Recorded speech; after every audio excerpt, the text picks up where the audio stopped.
Yamuna Tira Vanachari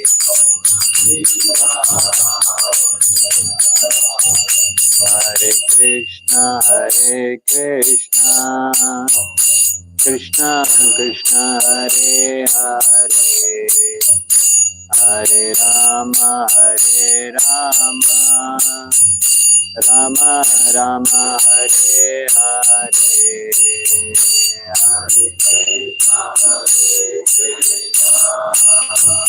Krishna Krishna Hare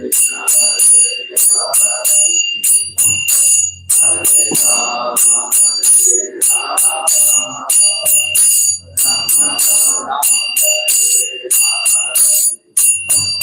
Hare Krishna Krishna Krishna Hare. So Prabhupada says that even though these people are very, very fallen, very, very downgraded, but still Mahaprabhu is just thinking, how will these people get delivered? And Prabhupada quotes that famous shloka, Bharat bhumite haite manushya janma yar, janma sarthak kari karo parokar. He says, or he writes, that it is the duty of every advanced and cultured Indian to take this cause very seriously. Now it's very interesting to note when Prabhupada is writing every advanced and cultured Indian. Of course, advanced he doesn't say in the terms of monetary wealth, in the terms of economy or something like that. He says any person who is intelligent, who understands the Vedic scriptures, who understands the Shastras, such person should take up this mission of the Lord. Or should understand this mission and take it very, very seriously. And then he says that there are some so-called Vaishnavas who are very, very envious and refuse to cooperate with this movement, but instead condemn it in so many ways. So we know when Prabhupada was trying to preach his mission, Prabhupada took this mission of Chaitanya Mahaprabhu. He was trying to preach this mission, especially in the Western countries. Give these teachings or spread the Sankirtan in the Western countries. And we know how much he could be able to do or how many people he was able to bring them into Vaishnavism. But still he's explaining, or still he writes that there were many people who are envious of him. In fact, we know some of his god brothers himself who should have appreciated him, who should have helped them out. Neither did they cooperate, but rather they were envious of him. Rather, they were trying to pull him down in various ways, pull his position down in various ways.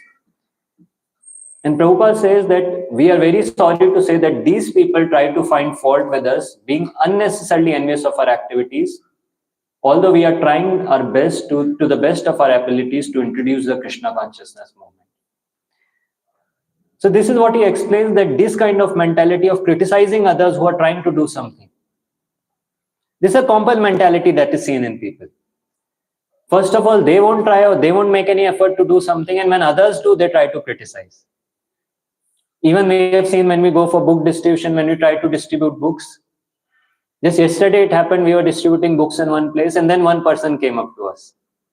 And then as common arguments they give that, you shouldn't distribute these books on the street, these are not meant for selling this, that, and he continued on for 10-15 minutes like that. So Prabhupada explains this kind of attitude. We asked him, okay, what you are doing for this? How you are spreading the Sanatana Dharma? And of course, he didn't give any answer. He just continued his monologue. So the point is, here Prabhupada explains that how these people unnecessarily become envious of others who are trying to do something. And rather than cooperating, rather than doing something, they just try to pull them others. But such kind of people, they can never advance in spiritual life. Rather, they'll degrade more and more further. And finally, Prabhupada writes a very, very amazing line. He says, one who identifies himself as a follower of Sri Chaitanya Mahaprabhu should feel like Sri Chaitanya Mahaprabhu, who said, Iha sabara kaun mate hoiba nistar. How will all these yavanas be delivered? So Prabhupada says that anyone who says that, yes, I am a follower of Chaitanya Mahaprabhu, I come in the Gaudiya Vaishnava Parampara. So he should also have this mood. He should also have this feeling that how will these people get delivered? Of course, this mood is a very higher stage. First, we have to think how we will get delivered or how we can make some advancement. But the point Prabhupada is making is this mood should also be there, that how we can do something for others. Or how we can do something to give this Krishna consciousness to others. And he says, Sri Chaitanya Mahaprabhu was always anxious to deliver the fallen souls because their fallen condition gave him great unhappiness. That is the platform on which one can propagate the mission of Sri Chaitanya Mahaprabhu. He says Prabhupada explains that if one wants to be a preacher, if one wants to spread these teachings, then he needs to have such a mood. Or he needs to feel some anxiety for the mission, he needs to feel some anxiety for the society around, or for the people who are suffering around. And if one has that kind of mood, one feels that kind of anxiety that how people are suffering in this world, and tries to help them out, then he can actually do something, then he can help something propagate this mission of Sri Chaitanya Mahaprabhu. So now when Mahaprabhu asks like this, Mahaprabhu puts forward all these questions. So now Haridas Thakur speaks something very, very interesting. Now this is also very interesting. Generally, the Lord actually in these pastimes, Lord takes the position of a person who's asking, who's inquiring, who doesn't know anything. And devotee takes the position of one person who knows everything, or he starts consoling the Lord. Generally, we see devotees approach the Lord, person approach the Lord when he's in anxiety, when he's in trouble. But here we see the devotee is relieving the anxiety of the Lord. Or this is what Haridas says in response. So he says, Haridas kahe Prabhu chinta na kariha, yavanera samsar dekhi dukha na bhaviya. So he's saying something very interesting. He says, Haridas Thakur is saying, Prabhu chinta na kariha. Don't be in anxiety, my Lord. Now, this is something very interesting. Generally, people in this world, then when they are in anxiety, when they are in trouble, they approach the Supreme Lord, they approach looking for help. When people are artharthi, they are going through some difficulties. They go and they intensely pray to the Lord. But these great devotees, these elevated devotees, they have a different mode altogether. They are not concerned about their bothering, their unhappiness. Rather, they always think that what is the anxiety of the Lord and how we can resolve. Here Mahaprabhu is saying, I am in anxiety, I have so much trouble that is there, and Haridas Thakur is saying, don't worry. Need not worry. And of course, he'll explain why he's saying like that. But he says, do not be unhappy to see the conditions of Yavanas in material existence. And again, Prabhupada writes a very amazing purport. He says, these words of Haridas Thakur are just befitting a devotee who has dedicated his life and soul to the service of the Lord. When the Lord is unhappy because of the condition of the fallen souls, the devotee consoles him saying, my dear Lord, do not be in anxiety. And Prabhupada says, this is service. So when it comes to devotional service, or we always speak about, in this world there are many people, Bhagavad Gita speaks about the 4 kinds of people who approach the Lord. Chaturvidha bhajante mam, jana sukritana arjuna. All those 4 kinds of people, they have some sukriti. What are those 4 kinds of people? Artho, Artharthi, Jigyasu and Jnani. They have some sukriti, and that's why they're taking to a correct path. They are approaching the Lord for shelter. They could have gone to anyone else, but they approach the Supreme Lord because they have sukriti. But still they have some desires in their heart. They have some desires in their mind. Artha, there are people who are looking for something, who are looking for wealth, and they approach the Lord. Artharthi, they are in trouble, they are in need, and that's why they approach the Lord. And same with the Jigyasu, they are curious to know more, and that's why they approach the Lord. But here Prabhupada says, for a devotee who has dedicated in life and soul to the service of the Lord, these words of Haridas Thakur, they befit that devotee. The one who is on the greatest platform, or one who advances in devotional service, then he starts thinking less about himself and starts thinking more about the Lord, that how we can please the Lord, or how we can reveal the Lord or relieve the Lord of his anxiety. And here Haridas Thakur is showing that thing. He is telling the Lord, don't be in anxiety. And then he says, then Prabhupada writes, everyone should adopt the cause of Sri Chaitanya Mahaprabhu to try to relieve him from the anxiety he feels. This is actually service to the Lord. So Prabhupada writes, if someone wants to please the Lord, someone wants to engage in service to the Lord, then this is the mode he should adopt. Rather than approaching the Lord for his own troubles, for his own anxieties, he should understand that what the Lord wants. Or what is it that gives the Lord pleasure, and what is the anxiety or what is the unhappiness that the Lord has. Of course, when it comes to Lord, he has no unhappiness. But still he feels pain to see the conditioned souls of this world, or still he feels pain to see how living entities in this world are suffering. And one who understands and tries to relieve that anxiety of the Lord, then Prabhupada writes, this is actually service to the Lord. Such kind of service that pleases the Lord. And Prabhupada says further, One who tries to relieve Sri Chaitanya Mahaprabhu's anxiety for the fallen souls is certainly a most dear and confidential devotee of the Lord.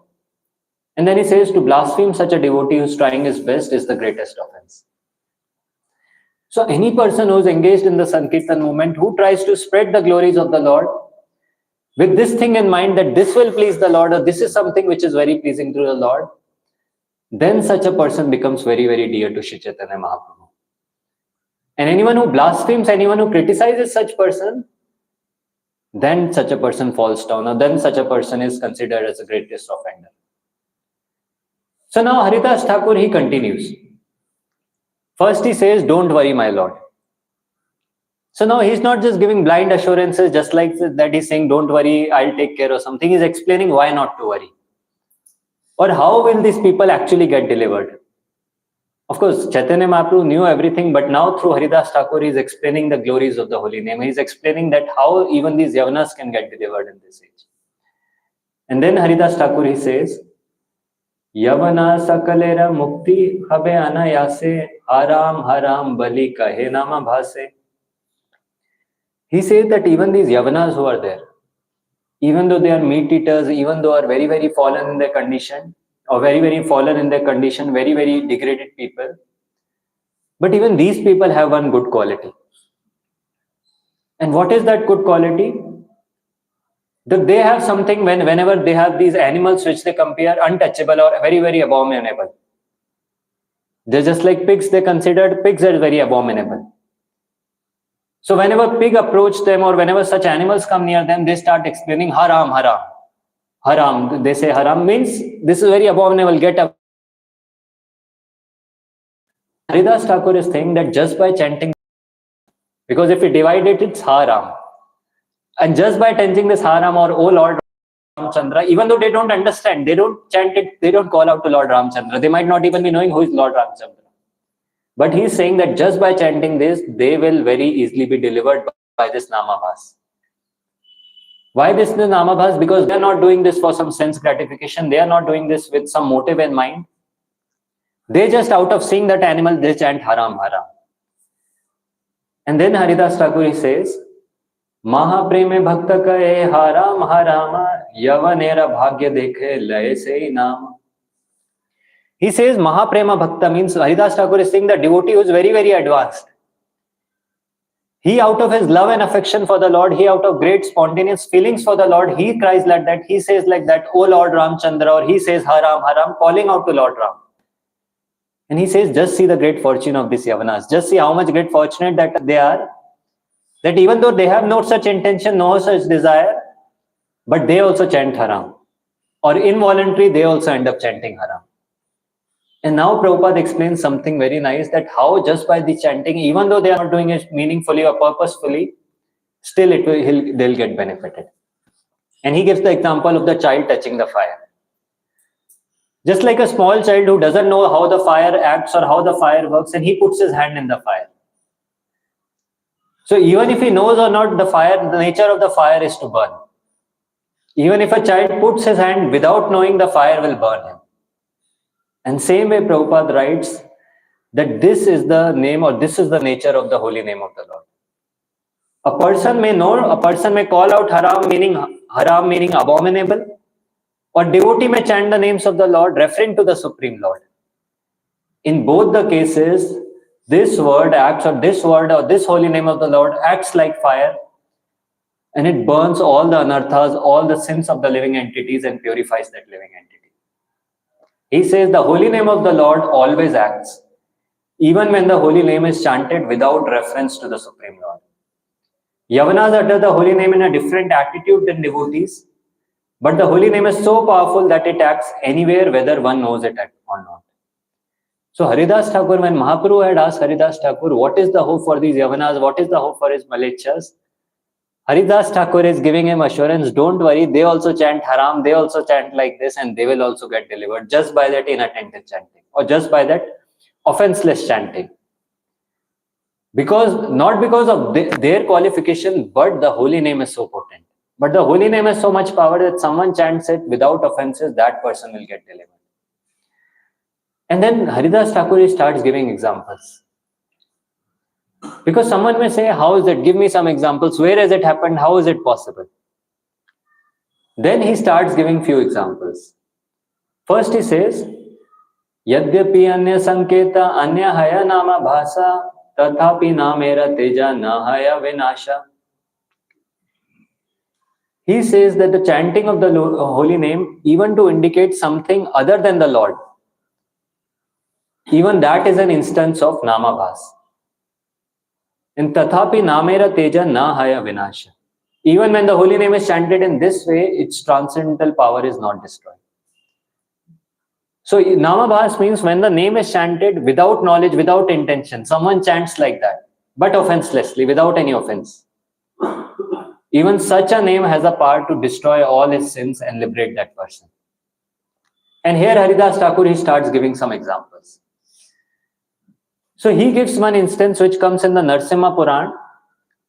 He gives one instance of a meat eater. So it seems this person, this nature had gone to pass nature's call. In the past, they used to pass nature's call in the open, in the fields. And that time when he was passing nature's call, it seemed one wild boar, it attacked him. Or a wild boar attacked him while he was passing his nature's call.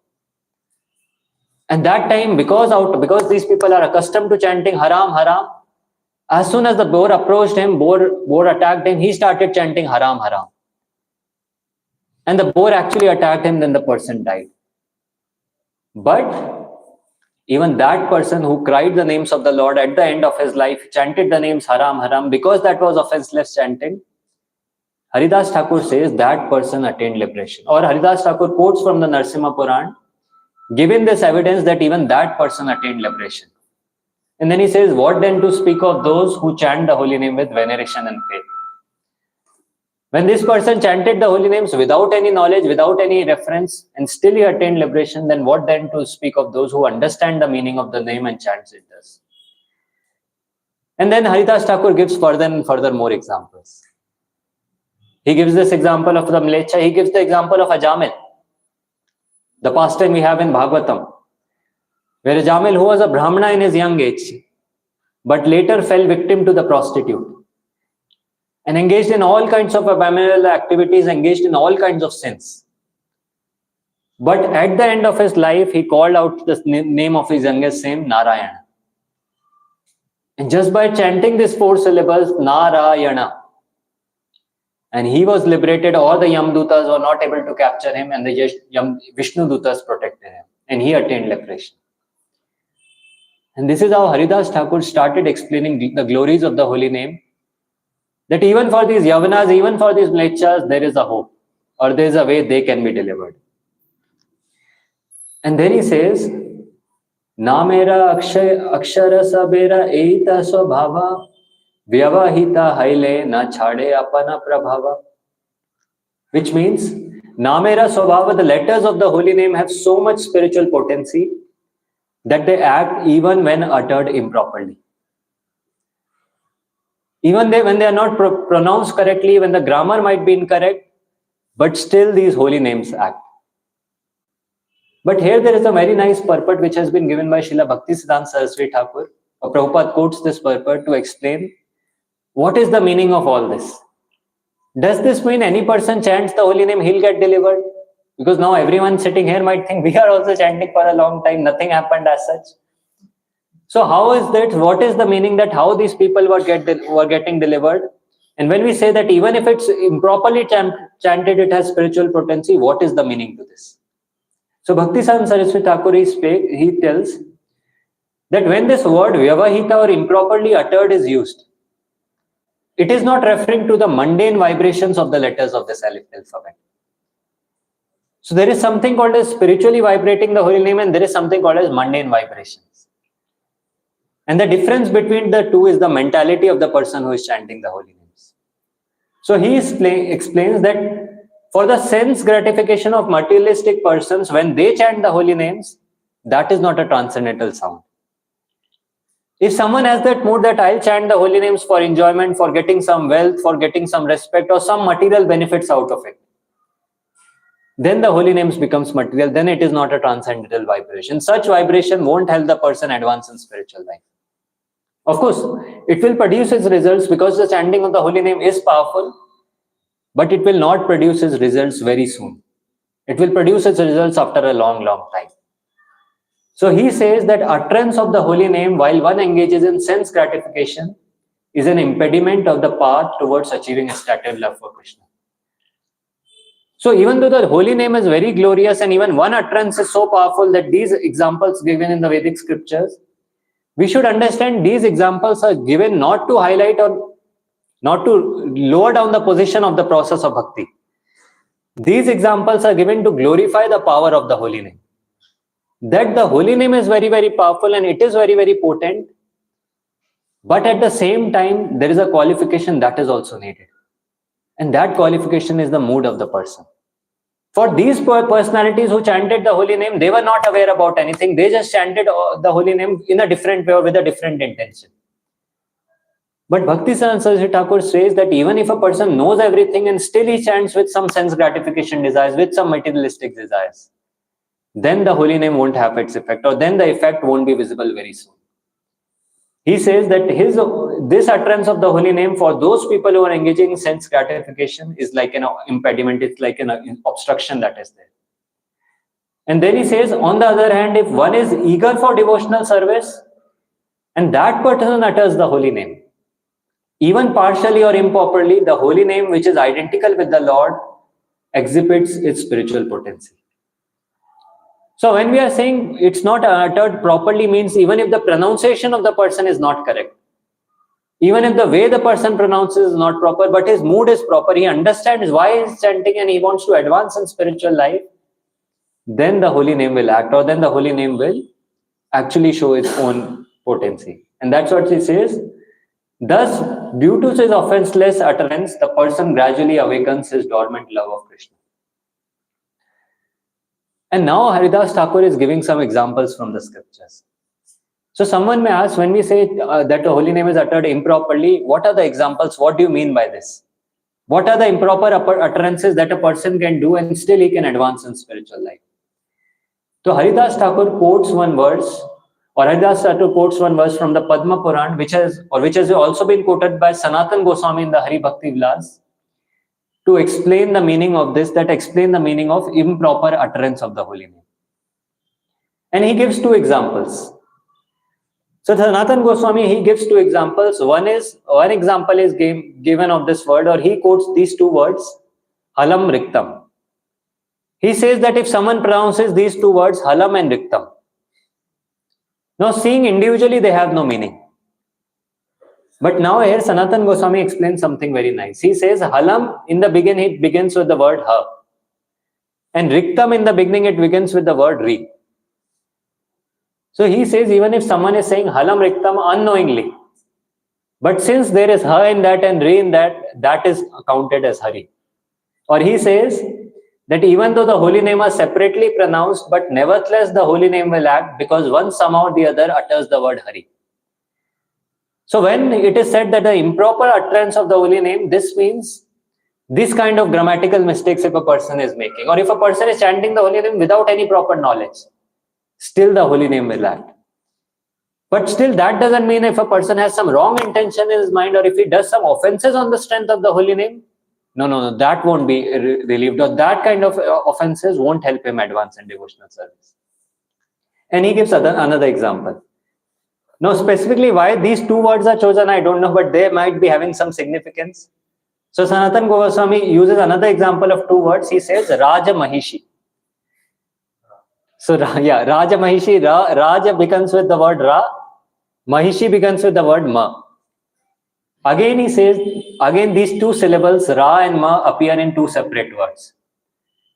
But if somehow or the other the person pronounces this word Raja Mahishi, or these two words come together, the holy name Rama will act, provided there are no offenses. Of course, he gives that thing, provided there are no offenses. So when it is mentioned in the scriptures that even though the holy name is improperly pronounced, the grammar is not correct or pronounced in an incorrect way, but with the correct intention it will act. So this is the meaning of that.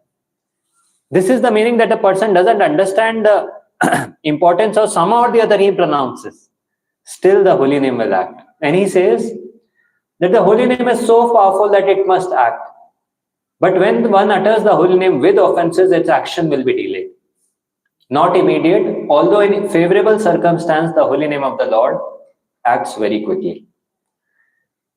So here Haridas Thakur starts explaining these glories and starts explaining that how you have given this process. He's saying to Chaitanya Mahaprabhu that you have given this process of the chanting of the holy names, and how this holy name is very powerful. This process is very, very powerful, that it can deliver all kinds of living entities, and even then Yavanas can be delivered.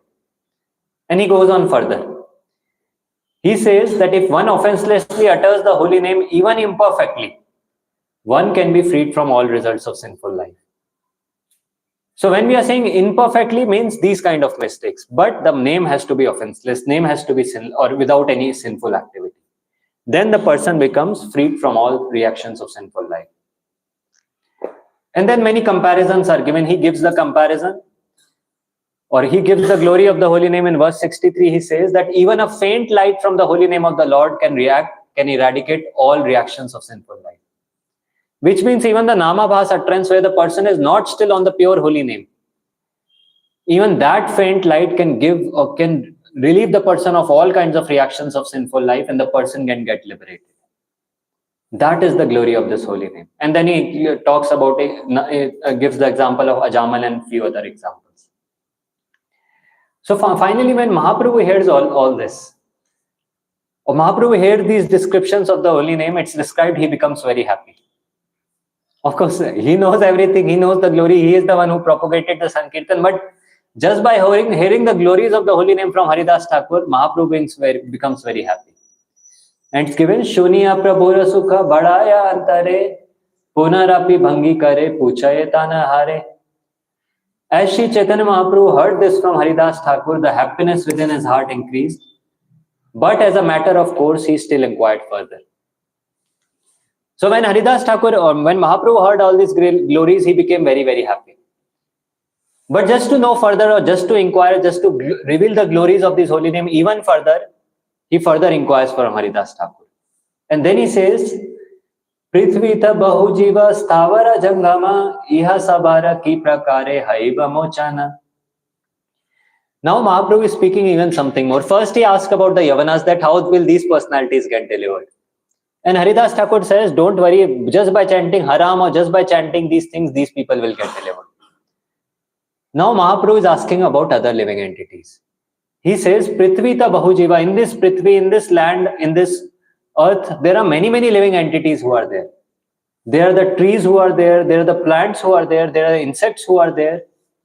So there are the Stavara living entities, the non-moving living entities, and there are the Jangam living entities, moving living entities.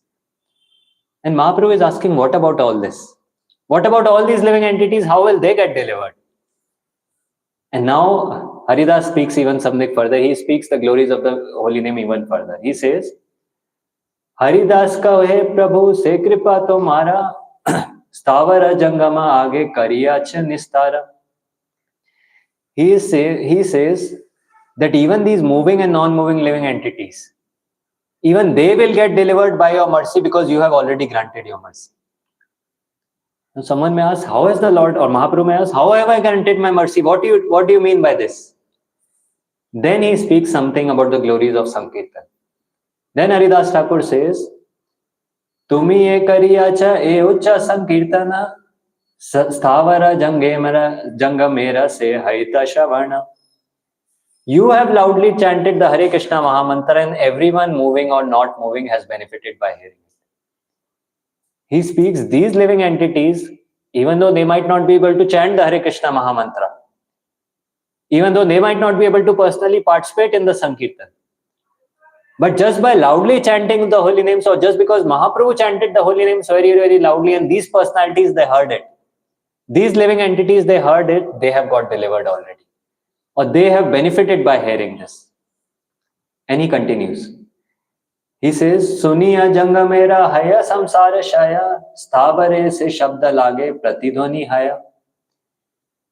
He says that these moving entities who have heard your loud Sankirtan, who have heard the chanting of the holy names, they have already been delivered from the bondage to the material world. And he says, Sthavare se shabda lage pratidhwani haya. And even the non-moving living entities like the trees, when they hear the holy names, there is an echo that gets produced. So you might have seen when we go in a place like a forest or some place like that and we shout, we chant the holy names loudly, there's an echo that gets produced. This all of us might have observed, but Haridas Thakur gives a different meaning to this echo. He says that where is this echo coming from? And he says, Pratidhwani nahe se karaya kirtana, tumara kripara e akathaya kathan. Haridas Thakur is saying that this is not an echo. When someone chants the holy name loudly and from the trees he hears the holy name back, Haridas Thakur is saying it is not an echo, it is a kirtan of these non-moving living entities. That even these trees and these non-moving living entities, they hear this and they do kirtan in response. And they chant the Hare Krishna Mahamantra in response. And although this is inconceivable, this is very difficult to understand, but this is possible by the mercy of Sri Chaitanya Mahaprabhu. So when we say Chaitanya Mahaprabhu or the Lord is very, very merciful and He has delivered His mercy, Haridas Thakur is the one who is explaining to us how the Lord has actually delivered this mercy, how the Lord has given His mercy in the form of this holy name. So he explains that the moving living entities, when they hear the holy names, they get benefited. And even the non-moving living entities, when they hear these holy names, they also do kirtan or they also chant in response. And this is possible just by your mercy. And then he says, Sakala Jagata Haya Ucha Sankirtana Shuniya Prema Veshe Nache Sthavara Jangama. He says that when the loud chanting of the Hare Krishna Mahamantra is performed all over the world, by those who follow in your footsteps, all living entities, moving and non-moving, dance in ecstatic devotional love. So here Haridas Thakur said that when someone does Ucha Sankirtan, or when someone goes out and chants the holy name of the Lord loudly, or performs or participates in the Sankirtan movement, then he says all the living entities, everyone we see around, be it the moving living entities like the animals, of course the human beings also, but we are talking of even lower than that, the animals and the insects, or be it the non-moving living entities. He says all of them dance in ecstatic devotional. All of them get delivered and all of them also start dancing. And this is the power of this Sankirtan that is there. And now someone may say, what is the proof of this? Where has it happened? Then Haridas Thakur himself starts giving the proof. He himself starts recalling the pastime of Sri Chaitanya Mahaprabhu when he went to the forest of Jharkhand. Because Mahaprabhu may ask him that, how do you know all this? Where is the proof? And Haridas Thakur tells Mahaprabhu, I know everything, I know all your pastimes. I know when you came through the forest of Jharkhand or the forest of Jharkhand.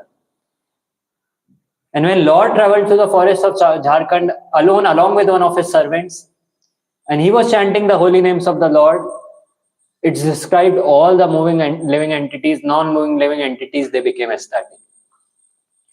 It's described all the animals in that area, the deers in that area, the tiger in that area.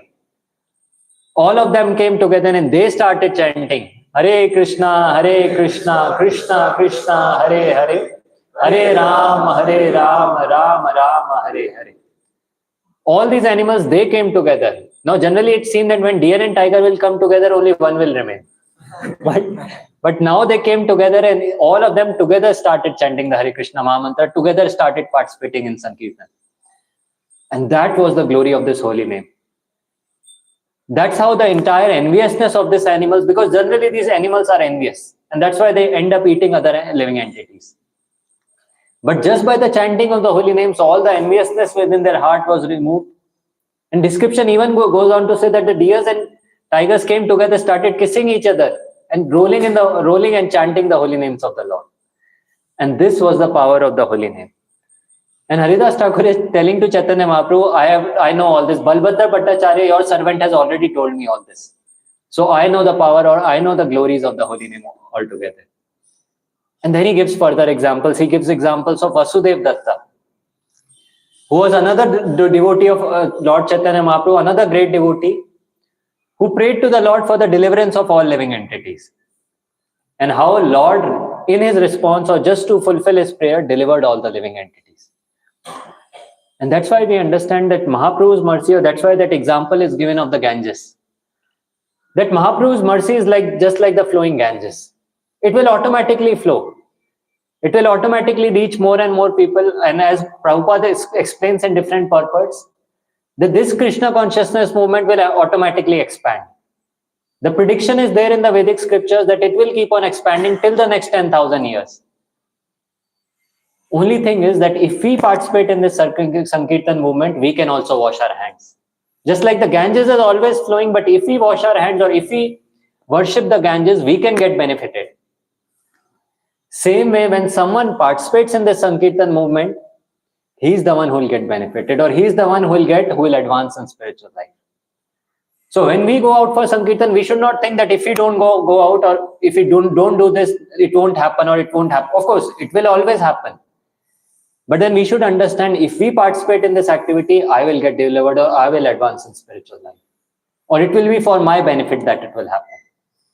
And of course, one should also help that anxiety to deliver the condition, or anxiety to actually spread this message, not deliver, but actually give this message to others. And that's why he gives this further examples of Vasudev Datta and all these personalities. And he says, you have preached the loud chanting, or he says, Uchcha Sankirtan tate karila prachara, sthira chara jivera sabha khandaila samsara. Haridas Thakur says, you have preached the loud chanting of the Hare Krishna Mahamantra, and in this way freed all moving and living and non-moving living entities from this bondage. That it has already been done by your mercy. You have preached this Sankirtan, you have preached this Uchcha Sankirtan, and just by this activity, all the moving and non-moving living entities, they are delivered. And same way, anyone who participates in this Sankirtan, anyone who does this activity just for the pleasure of the Acharyas, just for the pleasure of Sri Chaitanya Mahaprabhu, such a person also receives the mercy of the Lord, also receives the mercy of Sri Chaitanya Mahaprabhu, also receives the mercy of the entire Guru Parampara. Because this is something which is very pleasing to the Lord. As here Prabhupada explains in this purport, that this is the anxiety of the Lord, or this is one thing which makes the Lord very, very anxious. And anyone who works for relieving this anxiety of the Lord, naturally such a person becomes very, very dear to the Lord. And naturally mercy flows in the life of that person. And this is how Haridas Thakur explains that how just by this Uchcha Sankirtan, all living entities become delivered. Now there is something very, very interesting that happens here. So Mahaprabhu asked another question to Haridas Thakur. And this is another question which is asked by many people many times. That if everyone does Sankirtan, if all of us go out on Sankirtan and everyone gets delivered, then the entire universe will become empty. Then no one will be there in this world. So Mahaprabhu also understood that people will ask such question. So he is also asking the same question to Haridas Thakur. He is saying, Sava jiva mukti abhe pabe, eita brahmande tabe jiva shunya habe. He says if all living entities, he is telling to Haridas Thakur, you are telling that every living entity will get delivered through this. But he is saying if all living entities are liberated, then the entire universe will become devoid. Then there will be no living entity altogether. So just imagine, these are the questions which are asked by people in general. Many times people ask such questions. Mahaprabhu knew all this. He was also asking the same question because he wanted Haridas Thakur to answer. Or he wanted this truth to come forward that what will happen to this world. And Haridas says, Haridas bale tomara yavat matte sthiti, tavat stavara jangama sarva jiva jite jati. He says that, my Lord, as long as you are situated within this material world, you will send to the spiritual sky all the developed, moving and non-moving living entities. Then again, you will awaken the living entities who are not yet developed and engage them in activities. So through this description, we understand that there are the living entities who have developed, who have manifested. And when all this Sankirtan, all these activities are done, they are the ones who will get delivered. But then through this description, we understand there is some living entities who are not yet developed, who are not yet manifested. Now, exact description of where they are they sleeping in the slumber in Mahavishnu's body, or where they are, that is not given here. But we understand they are there somewhere and they are not yet developed. And even if all the living entities in this world are developed, or all the living entities in this world are delivered, those living entities will again come and fill this entire place, or fill this entire universe. And he gives the example. He says that even when Lord Ramachandra came, he delivered all the Ayodhya Vasis, or he delivered all the living entities of Ayodhya. But after delivering all of them, he again filled all the people or all the Ayodhya with new living entities who were there, who were not yet developed at that time. And he gives the example of Lord Krishna. It's described that even when Lord Krishna descended in this world, he also delivered all the living entities. But still there were other new set of undeveloped living entities who filled the entire place. And Prabhupada, to explain this, he gives the example of prison house. He says that sometimes it is seen that the governor or the president may grant special mercy. And he may remove or he may free all the prisoners who are there. But never it will happen that the prison house will become empty.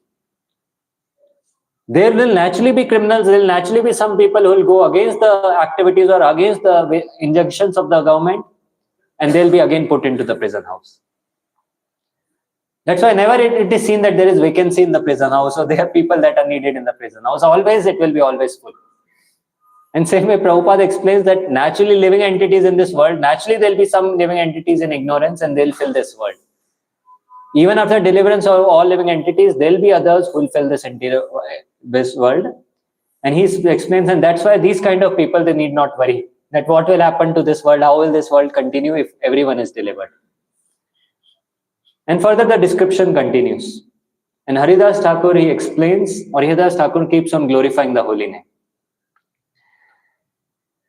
And finally, he explains that even when he descended, or even when Lord came as Chaitanya Mahaprabhu, it's described he delivered all the living entities of this universe.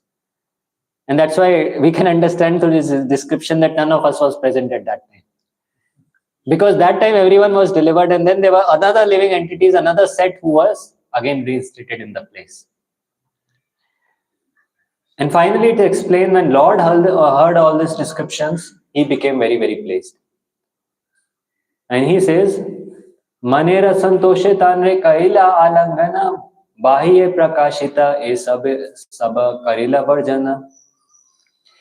He says, or it's described, greatly satisfied by the statements of Haridas Thakur, Sri Chaitanya Mahaprabhu embraced him.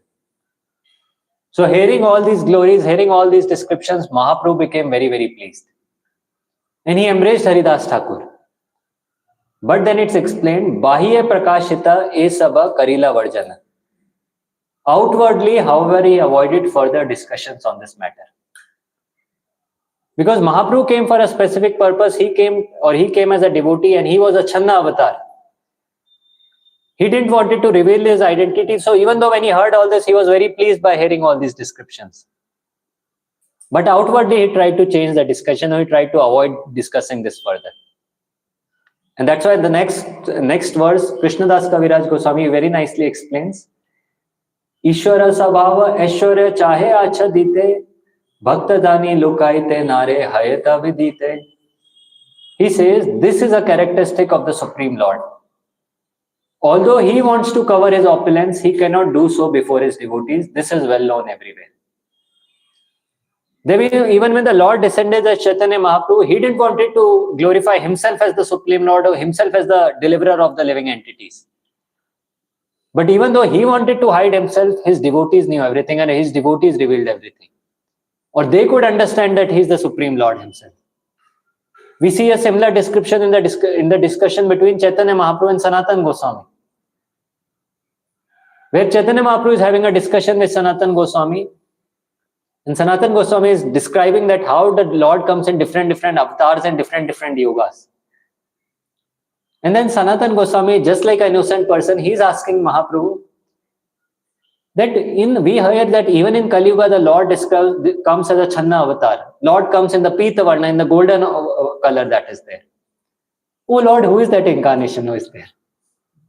And this way he knows, Sanatana Goswami knows who is that incarnation. Mahaprabhu understands this. But then Mahaprabhu says, don't act too smart. Don't ask these questions. So this we say the nature of the Lord is he always tries to hide his glories. He always tries to hide his descriptions. But then the devotees understand the glories of the Lord. And they keep on glorifying the Lord in various ways. And finally he explains, so finally this prayer comes, which is a prayer that is quoted by Sri Ramanacharya, where it says, Ullangita Trividha Sima Samadishayi Sambhavanam Tava Pravirina Sam Swabhavam Maya balena bhavatapi niguyamanam pashyanti kechid anisham tad ananya bhava. This prayer, or this is a prayer which Krishnadas Kaviraj Gotami quotes further, and he says, or this is a prayer where the devotee is addressing the Lord, and he's saying that even though everything in this world is limited, everything within this material nature, it's limited by time, space, and thought. But when it comes to your characteristics, when it comes to your mercy, that is unlimited. That cannot be unequaled, that cannot be surpassed by anyone in this world. And he says, you sometimes cover such characteristics by your own energy, but in spite of that, your unalloyed devotees are always able to see you under all circumstances. So even though the Lord tries to hide his opulences, Lord tries to cover his opulences, and that's why majority of the people in this world, they are covered by the illusory energy of the Lord, or they are covered by the Mahamaya of the Lord. But then the devotees of the Lord, they are free from the influence. Because they are always surrendered to the Lord, they can understand the opulence of the Lord, and no one can hide the opulences from them. And that's why here in this prayer it says that your unalloyed devotees are always able to see you under all circumstances. And that is why Haridas Thakur, here in this pastime, Haridas Thakur was able to understand the mood of the Lord. And he was able to glorify the holy name. He was able to explain that how all living entities in this world will get delivered. So here we see through this entire aspect, entire conversation, and further this pastime continues where the glories of Haridas Thakur are mentioned. Further descriptions of the pastimes of Haridas Thakur, how he was tested by a prostitute, how he was tested by Maya Devi, and that continues further in this chapter. But in this discussion between Chaitanya Mahaprabhu and Haridas Thakur, we see the glories of this Sankirtan. That how we know when Prabhupada went to the West, it is described he tried preaching in various ways, he struggled in the West for 1 year, trying to preach this Krishna consciousness movement. But finally the secret of his success was just two. When he was asked by one of his disciples that how were you able to preach in the West? And Prabhupada said, nothing, I just went there, did some kirtan, distributed few books, and the movement spread by itself. And this is actually the secret of success. When someone does the Sankirtan, when someone goes out, does this loud Sankirtan so that all the living entities can hear. And also another form of Sankirtan is distributing the books. When someone goes out, distributes these books which have the potent message of the Supreme Lord. And when others, they hear these holy names of the Lord, or they take these books, they get the chance to read these books. That's how their spiritual life or their spiritual journey begins. And that's how they get that Sukriti, and that's how they are able to continue, they are able to begin their practice of devotional service. Now, of course, how much time they'll take, how they'll get delivered, that is between them and the Lord. But that's how we can give this Sukriti, or we can give this mercy to all living entities, or we can give this potency to all living entities just by engaging and participating in the Sankirtan movement. This is the way Prabhupada was doing such a revolution in the West, and his major weapons were just these two. Of course, he used to do, and apart from that, it was Sankirtan. And just by these two activities, we see he brought about a great revolution. And same way, that is the thing that has been coming in the parampara. These are the instructions that have been most emphasized by Srila Prabhupada. In fact, I was going through many of the letters of Prabhupada. And one thing I observed is majority of his letters, of course, his letters are of varied context. Some letters are regarding some personal instructions to some disciples. Some letters regarding some other aspects. But majority of his letters are about book distribution. Majority of the letters he's writing on how to increase the sales of Back to Godhead magazine, how to increase the sales of his books, how these books can be distributed. He writes many ambitious strategies in those letters, that how this book distribution can increase, how we can do this here, how we can do this in that part. That was the major anxiety, or that was the major thought process of Srila Prabhupada himself. And who we know was a pure devotee of the Lord, who understood the anxiety of the Lord. And that's why he took that anxiety upon himself, that how we can spread, or he took the anxiety of his spiritual master upon himself, that how this mission can be spread further and further, how this message can be distributed further and further. And that is what instruction he gave to his disciples, as he wrote in most of his letters, that how we can increase the sales, how we can distribute these books further and further. Because he knew that just if these books reach to people, or just if people get this message of the Krishna consciousness, then they will get advanced, or then they'll make advancement in Krishna consciousness, or then they'll advance in their spiritual life. So this way, through this entire pastime, through this entire aspect, we understand that there is, even though the Lord has no anxiety in this world, Lord is Satchidanand, He is Atmaram, He is self-satisfied in Himself. Even the Lord has one anxiety, and that is what He becomes unhappy to see the people of this world, or see the condition, see the suffering of people of this world. And that's why many times when people say that, why is the Lord not bothered? Why so many people are suffering? What is the Lord doing? They say this thing ignorantly because they don't understand what all the Lord does just to help the living entities. Because they don't understand, they don't read the scriptures, they claim like this. But here we see that the Lord has this anxiety, Lord wants to deliver, Lord wants to relieve the suffering of all living entities. And that is the reason He personally descends, that is the reason His devotees personally descend. And that is the reason He sends His associates time to time just to spread this movement further and further. And even Prabhupada himself made the statement that I came just to write these books, just to spread this message more and more. Through delivering this message of the Supreme Lord, or through translating these books more and more. And his major concern of his was that these books should distribute, or these books should reach more and more people. Because just by reaching, or just by reading these books, they will advance in spiritual life, and that's how the Lord will become pleased. And when someone engages in such activities, as he himself says, someone participates in such activities, naturally the Lord showers His mercy in his life, and naturally he also makes advancement, because he becomes very dear to the Lord. And this way we understand the power, of Sankirtan movement. That one who participates in this Sankirtan, as Haridas Thakur mentioned, that one who does Ucha Sankirtan, or loud chanting of the holy names, then not only he benefits himself, but anyone who hears this holy name, be it moving living entities, be it non-moving living entities, everyone gets benefited and everyone advances, or everyone makes some progress in spiritual life. Now, how much progress they make, how much they advance, that is a different discussion altogether. That depends on varied factors. But the entire pastime goes on to say that anyone in this world, be it the Yavanas, be it the Mlechas, anyone can get delivered just by hearing these holy names. And that is the glory of this holy name, that is the glory of this Sankirtan, that is there. So with this, I would like to pause here. So maybe we have sometimes you can take few questions, and then we have some PPT will be displaying. Yeah, we can share few reflections, and then we'll pause here.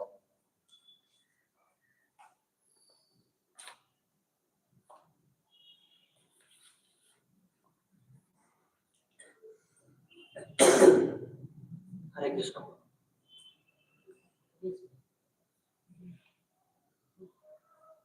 When Yavanas are chanting the Haram, is it not offenseless? What are the offenses in chanting, and how they are not doing these offenses while chanting Haram without any mood? Yeah. So as I mentioned, when these two examples are given in the scriptures, the example of Ajamil, another example, this comes in Narsimha Puran, that example of Mlecha, who at the end of his life, he just chanted Haram, Haram when the boar was killing him. And that time he didn't chant out of that mood of sense gratification that I will chant this name just for, he didn't have any understanding altogether. And that's why it was considered offenseless. Of course, these people are addicted to sinning, these people are addicted to many sinful acts, because he chanted the name offenseless at that time, and of course he died that time, he didn't have any opportunity to commit any further offenses, any further sins, and that's why he was delivered. But these examples are given to glorify the power of the holy name. These are exceptions. We should understand these are exceptionals. Not that everyone does and follows in the footsteps like that and they will get delivered. That's not the thing that is there. These exceptions are given just to glorify the power of the holy name, that how the holy name is so potent, so powerful, that even if someone unknowingly chants, he can get delivered. And these are the exceptional cases, like the case of Ajamil or the case of that Mlecha who is there. But definitely, if a person is committing offenses at the same time he's chanting holy names, as it's explained, it won't have much impact, or he won't advance further. Yeah. Hare Krishna, Prabhu. If we are thinking about that if we chant that we'll go back to Godhead and we'll achieve something or anything, that is also its kind of offenses or it's out of that. It's not an offense, but it's as it's mentioned, we have the desires as I mentioned. So one is the desire to enjoy something in this world, that is called as desire for sense gratification. One is the desire, as you mentioned, to get out of this world, that is desire for liberation. So any kind of desire is there inside, and with that we chant the holy name, as it's mentioned, explained that the holy name will have impact, but very, very slow. The potency of the holy name or the impact of the holy name won't be that good. But if someone without any purpose, without any motive, just for the pleasing the Lord, he chants the holy name, then the holy name will act very quickly. So of course, that may it cannot be classified as an offense, but the holy name won't have its full impact. And of course, it's a lifetime thing. It's not that it's very easy to do that, because these desires are naturally there for so many lifetimes with us, and desires are deep rooted within our heart. But that's the entire practice that is there. That's the entire struggle that is there to get free from the desires, so that one day we can come to that platform. Because it's not a one-day process that it overnight these desires will get wiped out. That is all.